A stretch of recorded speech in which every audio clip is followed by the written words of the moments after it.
যদি x = a sin θ এবং y = b tan θ হয় তাহলে প্রমাণ করি যে a² - x² - b² / y² 1।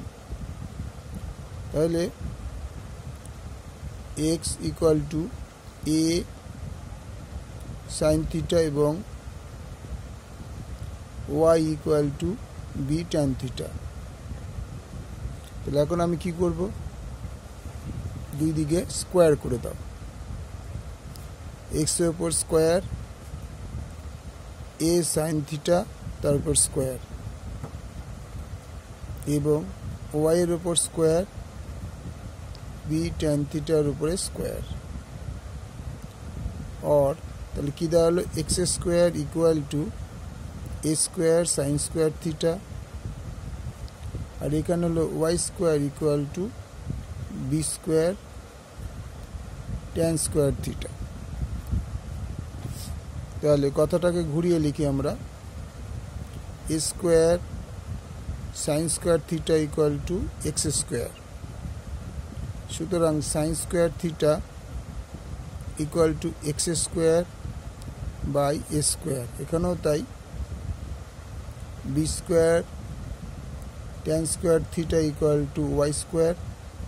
তাহলে tan² θ = y² / b²। এবার আমরা এটাকে অল্টার করে দেব, অর্থাৎ 1/sin² θ, তাহলে এটা উল্টে যাবে স্কয়ার বাই x²। এটাও তাই, 1/cot² θ = b² / y²।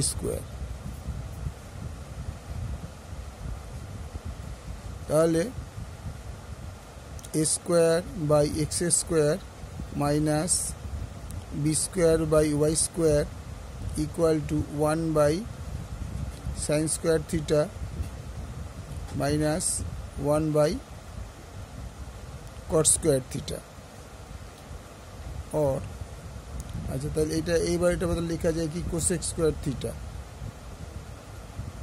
আর 1/cot² θ বদলে কি লেখা যায়,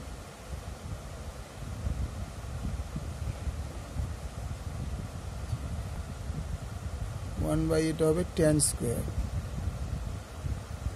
1/tan² θ = b² / y²।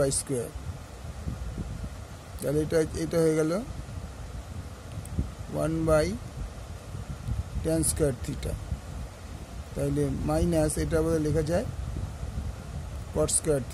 কথাটা ঘুরিয়ে লিখবো, और cosec² θ minus cot² θ = a² x² minus b² y²। और cosec² θ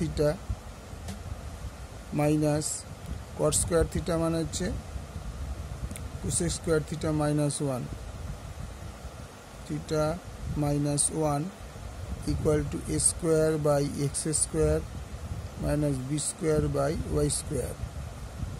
और